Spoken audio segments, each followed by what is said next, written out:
রাষ্ট্র কোনো ছেলে খেলা নয়। 18 কোটি মানুষের ভাগ্য নিয়ে আমরা চিনিমিনি খেলতে পারি না। একটা অস্থিতিশীল অস্থির পরিবেশের মধ্য দিয়ে বাংলাদেশকে আমরা যেতে দিতে চাই না। সংস্কার শুরু হয়, সংস্কার কখনো শেষ হয় না। নির্বাচন নিয়ে কিছু কিছু দলের রহস্যজনক ভূমিকাকে নিয়ে প্রশ্ন তুলেছেন। আমি এগুলোকে রাজনৈতিক প্রক্রিয়া হিসেবে স্বাভাবিক কর্ম বলে মনে করি। সামনে নির্বাচনকে সামনে রেখে বিভিন্ন রাজনৈতিক দল তাদের রাজনৈতিক বক্তব্য এবং নির্বাচনী কৌশল মাঠে ময়দানে এবং আলোচনার টেবিলে তাদের কৌশল অনুযায়ী উপস্থাপন করবে, এটাই স্বাভাবিক। আজকে বাংলাদেশ জামাত ইসলামের নেতৃত্বে কয়েকটি দল বিভিন্ন ইস্যুতে পিআর এবং সনদ বাস্তবায়ন, জুলাই সনদ বাস্তবায়ন সহ কয়েকটি ইস্যুতে আন্দোলনের কর্মসূচি ঘোষণা করেছে, জনসংযোগ করছে, গণমিছিল করবে। এটা রাজনৈতিক চর্চা, এটা গণতান্ত্রিক চর্চা। এই চর্চা করার জন্যই তো আমরা আন্দোলন সংগ্রাম করে এই অধিকার আদায় করেছি। এটাকে আমি স্বাগত জানাই। যদি মানুষ গ্রহণ করে, তারা তাদের নির্বাচনী ইশতেহারে তাদের এই সমস্ত দাবি উল্লেখ করে আসন্ন নির্বাচনে অংশগ্রহণ করে, জনরায় যদি তাদের পক্ষে যায়, তখন তারা তাদের ইশতেহার অনুযায়ী সেটা বাস্তবায়ন করবে। এখানে তো জবরদস্তির কিছু নেই। আমরা আমাদের 31 দফা বাস্তবায়নের জন্য জনগণের ঘরে ঘরে, আমরা বাংলাদেশের ঘরে ঘরে আমাদের সেই সংস্কার প্রস্তাব প্রেরণ করেছি। আজকে এই 31 দফা বাংলাদেশের রাজনৈতিক অঙ্গনে একটি রাজনীতির মহাকাব্যে পরিণত হয়েছে। আমরা এটাও ঘোষণা করেছি যে বাংলাদেশ সংস্কারের মধ্য দিয়ে গিয়েছে, সেটা বিএনপির হাত ধরে গিয়েছে। গণতান্ত্রিক সংস্কার হয়েছে, সাংবিধানিক সংস্কার হয়েছে, উন্নয়নমুখী সংস্কার হয়েছে, নারীদের অংশগ্রহণের বিভিন্ন ক্ষেত্রে নারীর ক্ষমতায়নের জন্য যে সংস্কার হয়েছে, এসব কিছুই বিএনপির রাজনৈতিক সংস্কারের ইতিহাস, সরকারের সময় গণতান্ত্রিক সংস্কারের ইতিহাস, সাংবিধানিক সংস্কারের ইতিহাস, বহুদলীয় রাজনীতি প্রবর্তনের ইতিহাস। সুতরাং এই সংস্কারগুলো চলমান প্রক্রিয়া। সংস্কার শুরু হয়, সংস্কার কখনো শেষ হয় না। এক্সট্রিম মশার কয়েল প্ল্যান্ট ফাইবার দিয়ে তৈরি, ডেঙ্গু, চিকুনগুনিয়া বাহি সহ যে কোনো মশার বিরুদ্ধে দেয় এক্সট্রিম সুরক্ষা।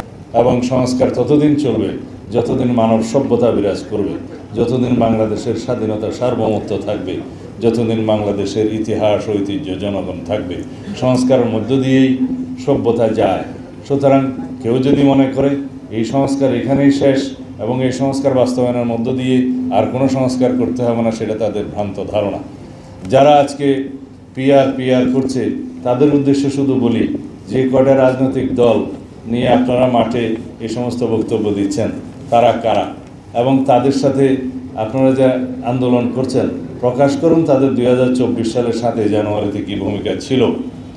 আমরা জানি আপনাদের অন্তর্ভুক্ত একটি রাজনৈতিক দল, নাম নেব না, আপনারা খুঁজে বের করবেন। তারা জানুয়ারির 7 এই যে আমিডামি নির্বাচনে 2024 সালের 7 জানুয়ারিতে অংশগ্রহণ করেছে। তারা আপনাদের দোসর হয় কিভাবে আন্দোলনে? যারা বিগত 16 বছরে ফ্যাসিবাদী শাসনামলে বাতাস করেছে আওয়ামী লীগের সমস্ত কর্মকাণ্ডে, তারা আপনাদের আন্দোলনের শরিক হয় কিভাবে? তারা বাংলাদেশের মানুষ তাদের মুখোশ চিনে, মুখোশ উন্মোচন করেছে। আমরা মনে করি জনগণকে বিভ্রান্ত করার জন্য আপনারা কোনো আন্দোলন করার সঠিক হবে না বাংলাদেশের এই গণতান্ত্রিক আবহের মধ্যে। আমরা চাই সবাই ফ্যাসিবাদ বিরোধী জাতীয় ঐক্য অটুট থাকুক। আমরা সবাই চাওয়া উচিত ফ্যাসিবাদ বিরোধী জাতীয় ঐক্যকে আমরা সমুন্নত রেখে এটাকে শক্তিতে পরিণত করে চিরতরের জন্য ফ্যাসিবাদী শক্তিকে আমরা নির্বাসনে দেই।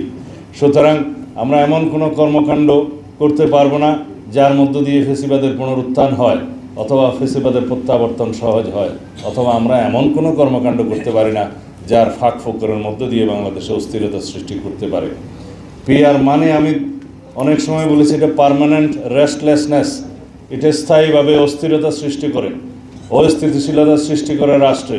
পৃথিবীর যে সমস্ত দেশে এটা এক্সপেরিমেন্ট হয়েছে, সেই সমস্ত দেশের নজির আপনারা খুব দেখুন। আপনারা খুব সম্প্রতি দেখবেন নেপালের রাজনৈতিক পরিস্থিতি, সেখানেও পিআর বিদ্যমান। কখনো স্থায়ী সরকার ব্যবস্থা থাকে না, স্থিতিশীল সরকার ব্যবস্থা থাকে না। 2 মাস, 6 মাস, 5 মাস, 1 বছর পরে সেই সমস্ত জায়গায় খালি প্রধানমন্ত্রী চেঞ্জ হয়, সরকার চেঞ্জ হয়, কোনো জনপ্রত্যাশা বাস্তবায়ন করা সম্ভব হয় না, কোনো দলের রাজনৈতিক অঙ্গীকার বাস্তবায়ন সম্ভব হয় না, জনগণের কল্যাণে কোনো কিছুই বাস্তবায়ন করা সম্ভব হয় না। একটা অস্থিতিশীল অস্থির পরিবেশের মধ্য দিয়ে বাংলাদেশকে আমরা যেতে দিতে চাই না, যেখানে সিম্পল মেজরিটি অথবা মেজরিটির ভিত্তিতে কোনো দল এবং জোট সরকার গঠন করতে পারে না, সেই রকম একটা ব্যবস্থাকে আমরা আহ্বান জানাতে পারি না। যেই দেশের মানুষ সর্বশেষ জরিপ অনুযায়ী 56% মানুষ পিআর পদ্ধতি কি তাই বুঝে না, সেই জায়গায় 70% লোক নাকি পিআর চায়, সেই পরিসংখ্যান তো আমরা মানতে পারি না। এরকম বিভ্রান্তকর তথ্য দিয়ে বাংলাদেশের মানুষকে ভুল বোঝানো বা বিভ্রান্তি সৃষ্টি করা অনুচিত হবে। যে সমস্ত রাজনৈতিক দল নিজস্ব রাজনৈতিক স্বার্থে জাতীয় স্বার্থকে জলাঞ্জলি দিচ্ছে, দেশের স্বার্থকে জনগণের স্বার্থকে জলাঞ্জলি দিচ্ছে হীন রাজনৈতিক উদ্দেশ্যে, তাদেরকে বলবো আপনারা বাংলাদেশের জনগণের স্বার্থে সঠিক রাস্তায় ফেরত আসুন, জনগণকে বিভ্রান্ত করবেন না। আপনারা কি জানেন এই পিআর পদ্ধতিতে কোনো স্বতন্ত্র প্রার্থীর কোনো জায়গা আছে? আপনারা যে কেউ যদি কোনো নির্বাচনী এলাকার মধ্যে কেউ একজন স্বতন্ত্র প্রার্থী হিসেবে দাঁড়াতে চান, তার জন্য এই পিআর পদ্ধতিতে তো কোনো খানা নাই। তারা কি নির্বাচনে অংশগ্রহণ করার জন্য সাংবিধানিক অধিকার রাখে না? আপনারা পিআর পদ্ধতি মানে সিম্পল যদি বলেন মার্কাতে ভোট দিবে, কে সংসদ সদস্য নির্বাচিত হবে সেই এলাকার মানুষ জানবে না, সেই নির্বাচনী এলাকার মানুষের কোনো অধিকার থাকবে না, তারা যাকে পছন্দ করে ভোট দিবে সে নির্বাচিত হবে। নির্বাচন করবে কে? মার্কাতে ভোট করবে, নির্বাচিত হবেন যিনি, তিনি কেবল দলের কেন্দ্রীয় নেতৃত্ব কর্তৃক নির্বাচিত হবেন। দলের প্রেসিডেন্ট সেক্রেটারি অথবা আমির সাহেব অথবা মজলিসের শোরা নির্ধারণ করবে কোন এলাকায় কে নির্বাচিত হবেন। সেই হিসাবে বাংলাদেশের মানুষের গণতান্ত্রিক অধিকার তো নিশ্চিত হলো না। সেই পদ্ধতিকে আমরা চাই। বাংলাদেশের মানুষ যেই পদ্ধতি 56% মানুষ বলে বুঝেই না, সেই পদ্ধতিকে আমরা চাইতে পারি? তো সুতরাং এই সমস্ত কথাবার্তা বলে জাতিকে বিভ্রান্ত করার চেষ্টা না করাই উচিত। যেই পদ্ধতিতে আপনি যাকে আপনার প্রতিনিধিকে ভোট দেওয়ার জন্য বর্তমানে সংবিধান স্বীকৃত আর্টিকেল 65 সাবসেকশন 2 অনুসারে বলা আছে যে প্রত্যেকটা আঞ্চলিক নির্বাচনী এলাকার জন্য জনগণের প্রত্যক্ষ ভোটে নির্বাচিত 300 সংসদ সদস্য লইয়া জাতীয় সংসদ গঠিত হইবে, সেই জায়গায় কেউ কেউ তাদের নেতৃবৃন্দ নাকি বলছে যে সংসদ সদস্য বা জাতীয় সংসদ নির্বাচনের কথা বলা আছে সংবিধানে, কী পদ্ধতিতে হবে সেটা নাকি বলা নাই। বলেই তো দিলাম অনেক জায়গায়, পড়ে দেখতে পারেন। বলছে পিআরে হবে না অন্যভাবে হবে, সেটা নাকি বলা নাই, স্পষ্ট বলা আছে। আর তাছাড়া কেউ যদি পিআর পদ্ধতি চায়, তারা স্বাধীনভাবে তাদের নির্বাচনী ইশতেহারে সেটা প্রকাশ করুক, জনগণের কাছে যাক। জনগণ যদি তাদের ইশতেহারের পক্ষে ভোট দেয়, তখন তারা সেটা বাস্তবায়ন করবে। আমরা স্পষ্টই দেখতে পাচ্ছি বাংলাদেশের রাজনীতির ময়দানে এবং নির্বাচনে অস্থিরতা সৃষ্টি করার জন্য, বাংলাদেশের আগামী জাতীয় সংসদ নির্বাচনকে বিলম্বিত করার জন্য এবং পারতপক্ষে বানচাল করার জন্য যে শক্তি কাজ করছে, তার পক্ষেই এই রাজনৈতিক দলটি কাজ করছে বলে আমাদের সন্দেহ। কারণ বাংলাদেশে যদি নির্বাচন বিলম্বিত হয়, তাহলে ফেসিবাদের উৎপাত হবে আবার, ফেসিবাদের উৎপত্তি হবে আবার, এবং পতিত ফেসিবাদ সুযোগ পাবে আবার। সুতরাং সেটাকে আমরা চাইতে পারি? অবশ্যই না। বাংলাদেশে যদি নির্বাচন বানচাল হয়, তাহলে অগণতান্ত্রিক শক্তির উত্থান হবে অবশ্যম্ভাবীভাবে।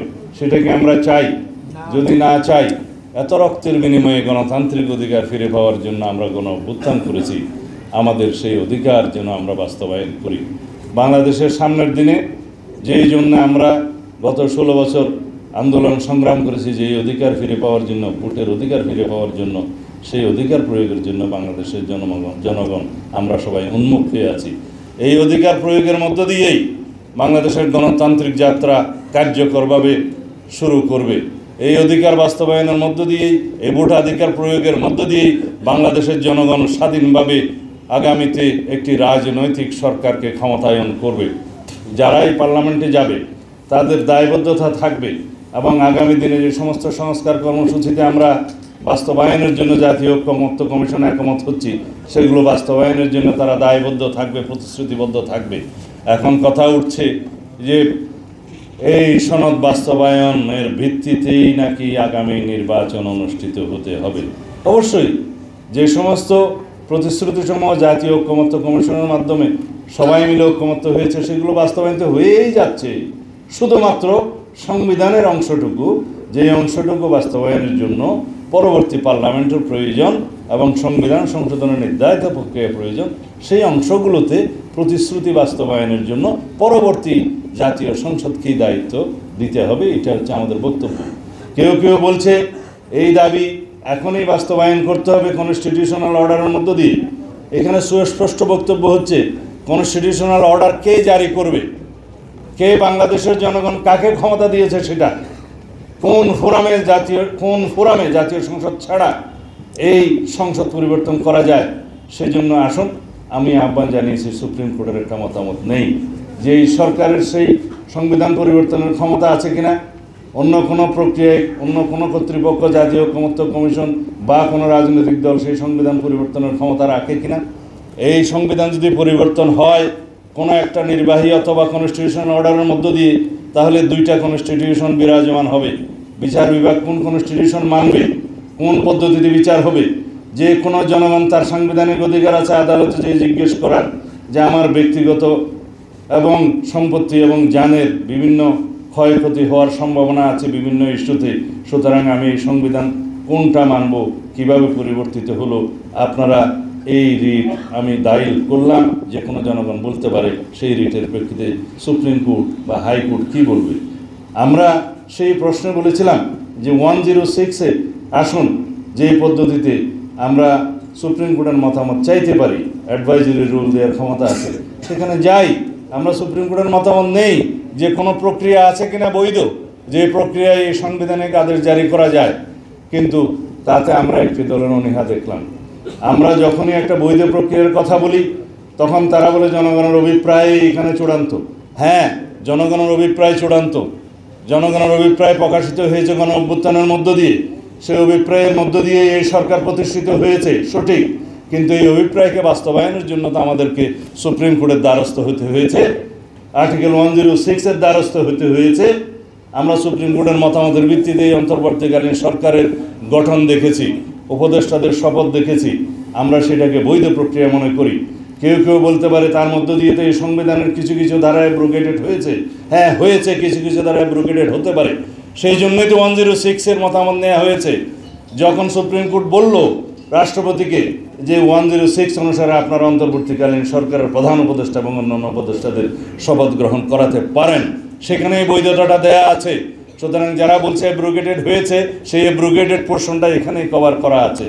হ্যাঁ, যদি এখনও প্রয়োজন হয়, জাতির প্রয়োজনে, যদি জরুরি প্রয়োজনে সংবিধানের কোনো বিষয়ে ভায়োলেট করার বা এখনই কার্যকর করার প্রয়োজন হতে পারে, সেই বিষয়েও আমরা সুপ্রিম কোর্টের মতামত নিতে পারি।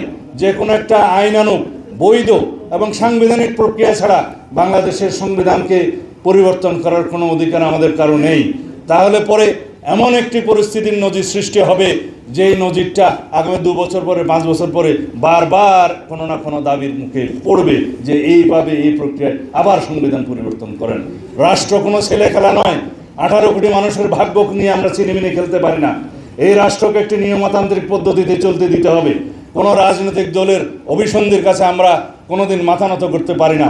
এই জনগণের স্বার্থই চূড়ান্ত, এই জনগণের অভিপ্রায়ই চূড়ান্ত। এই দেশের সার্বভৌম জনগণই হচ্ছে চূড়ান্ত সিদ্ধান্ত দেওয়ার মালিক। আসুন আমরা তাদের কাছে যাই। আমরা বলেছি নির্বাচনের দিনে, একই দিনে আরেকটা ব্যালটের মাধ্যমে গণভোটের সেই রায়টা নেওয়া যাবে, যে এই সংস্কারের মধ্যে ঐকমত্য কমিশনের কাছে আমরা যারা প্রতিশ্রুতিবদ্ধ হয়েছে সকল রাজনৈতিক দল, সেই প্রতিশ্রুতির পক্ষে জনগণ আছে কিনা, সেই সনদের পক্ষে জনগণ আছে কিনা, হ্যাঁ অথবা না বলুন। যদি জনগণ হ্যাঁ বলে, তাহলে সেই পার্লামেন্ট, সেই নির্বাচিত সংসদের প্রত্যেকটা সংসদ সদস্য আইনানুগভাবে ম্যান্ডেট প্রাপ্ত হবে এই সনদ বাস্তবায়নের জন্য। তারা বাধ্য থাকবে সেই সনদ বাস্তবায়নের জন্য। আমরা সেই প্রক্রিয়ার কথা বলেছি, কিন্তু না, তাদের কথাই মানতে হবে যে সাংবিধানিক আদেশের মধ্য দিয়ে অবৈধভাবে এই ঘোষণা নাকি এখনই জারি করতে হবে, উইথ ইমিডিয়েট এফেক্ট, যে আজকে থেকে কার্যকর হলো ধরে নিয়ে। সংবিধান তো কোনো কচুপাতার পানি নয় যে যা খুশি, যেভাবে খুশি সেভাবে আমরা বলে দিলেই পরিবর্তন হবে। অনেক বক্তব্য দিয়েছে এই ব্যাপারে।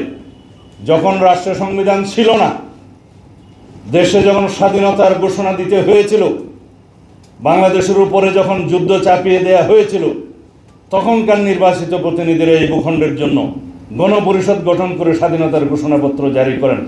সেখানেই জনগণের সামনে তারা বললেন, তারা গণপরিষদ গঠন করলেন। তারাও রাষ্ট্রপতি, উপরাষ্ট্রপতি এবং মন্ত্রিপরিষদ গঠনের জন্য তারা এখতিয়ার দিলেন। এবং তারা জনগণের পক্ষে রাষ্ট্র পরিচালনা করলেন, তারা জনগণের পক্ষে সমস্ত আইন কানুন প্রেসিডেন্ট অর্ডারের মাধ্যমে জারি করলেন। সেই বৈধ প্রক্রিয়ার মধ্য দিয়ে বাংলাদেশ চলেছে, পরে সংবিধান হয়েছে, সেই সংবিধান অনুসারে নির্বাচন হয়েছে, নির্বাচনের পরই সেই সাংবিধানিক প্রক্রিয়া রাষ্ট্র রেগুলারলি এসেছে, এখানে কোনো অনিয়ম হয়নি। এখন পর্যন্ত 17 বার এই রাষ্ট্রের সংবিধান পরিবর্তন হয়েছে, অ্যামেন্ডমেন্ট হবে, আগামীতে 18 বার হবে। পৃথিবীর কোনো রাষ্ট্রে এই পর্যন্ত, উন্নত রাষ্ট্রেও 127 বার পর্যন্ত 1947 সাল থেকে এই পর্যন্ত সংবিধান পরিবর্তন হয়েছে।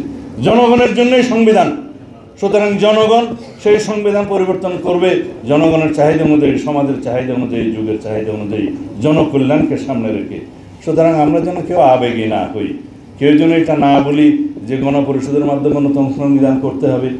আমি তাদেরকে বলেছিলাম, গণপরিষদের মাধ্যমে নতুন সংবিধান প্রণীত হলে সেই সংবিধানকে আর পরিবর্তন করা যাবে না। 1972 সালে যে সংবিধান প্রণীত হয়েছে সেটা কি গণপরিষদের মাধ্যমে হয়নি? সেটাকে 1 বছরের ভিতরে পরিবর্তন করতে হয়নি, সংশোধনী আনতে হয়নি? নতুনভাবে যদি গণপরিষদের নামে আমরা একই জিনিস ধারণ করে এটাকে নতুন সংবিধান নাম দেই, তখন কি সেই সংবিধান পার্মানেন্ট হয়ে যাবে, ধর্মগ্রন্থ হয়ে যাবে? সেটাকে পরিবর্তন করা যাবে না? অবশ্যই পরিবর্তন করা যাবে জনগণের চাহিদা অনুযায়ী। সুতরাং আসুন, নতুন সংবিধান বলি বা সংশোধিত সংবিধান বলি, গণপরিষদের মাধ্যমে বলি বা জাতীয় সংসদের মাধ্যমে বলি, ঘটনা তো একই। আমরা একটা কথাই বলি যে তাল ধপ করিয়া পড়িল নাকি পড়িয়া ধপ করিল, কথা তো একখানি। এই যে জনগণ ঐক্যমত্যে আসলো, সেই রাজনৈতিক দলগুলো ঐক্যমত্যে আসলো সংবিধানের কিছু বিষয় সংশোধনের জন্য, মৌলিক সংবিধান সংশোধনের জন্য, সেগুলো যেই প্রক্রিয়াই গ্রহণ করা হবে, সেই প্রক্রিয়াটা একটা সাংবিধানিক বৈধ এবং আইনানিক প্রক্রিয়ার মাধ্যমেই হতে হবে। এটাই হচ্ছে আমাদের বক্তব্য। আমরা সেই আলোচনাতে আসি এবং এই আলোচনা আবার 5 তারিখে ডেকেছে। আমরা আশা করি সাংবিধানিক অংশগুলো যেগুলো সংশোধনের জন্য সবাই একমত হয়েছে, with some note of dissent, সেই বিষয়গুলো একটা বৈধ আইনানুগ এবং সাংবিধানিক প্রক্রিয়ায় আমরা গ্রহণ করতে পারব, সেই আশাবাদ আমি এখনও ব্যক্ত করি। সুতরাং গণতান্ত্রিক চর্চার মধ্যে আছি, আমরা তর্ক করব, বিতর্ক করব, বহুমত পোষণ করব, আবার জাতির স্বার্থে জাতীয় ইস্যুতে আমরা ঐক্যমত পোষণ করব। এটাই গণতান্ত্রিক যাত্রা। সুতরাং যারা যে সমস্ত দাবিতে আন্দোলন করছে তাদেরকেও আমি স্বাগত জানাই। সেই অধিকার, সেই চর্চা, সেই রাজনৈতিক সংস্কৃতি আমরা চালু রাখি, যার জন্য আমরা রক্ত দিয়েছি, জীবন দিয়েছি এই গণতান্ত্রিক অধিকারের জন্য। বলা হয়ে থাকে আপনারা আমার বিরোধিতা করবেন, কোনো রাজনৈতিক দল বিরোধিতা করবে, এক রাজনৈতিক দল আরেক রাজনৈতিক দলের বিরুদ্ধে কথা বলবে, সেটা বলতে পারে, কিন্তু সেই বিরুদ্ধে কথা বলার অধিকার বজায় রাখার জন্য আমরা জীবন দেব। এটাই হচ্ছে গণতন্ত্র, গণতন্ত্রের ভাষা। সুতরাং আমরা সেই চর্চার মধ্যে থাকি এবং পরিশেষে এমনভাবে আমরা জাতীয় ঐক্যমত্যে আসবো জাতীয় ইস্যুতে, যাতে জনগণ বিজয়ী হয়, এদেশের মানুষ বিজয়ী হয় এবং আমরা সকল রাজনৈতিক দল জনগণের কাছে পরাজিত হব। ধন্যবাদ সবাইকে।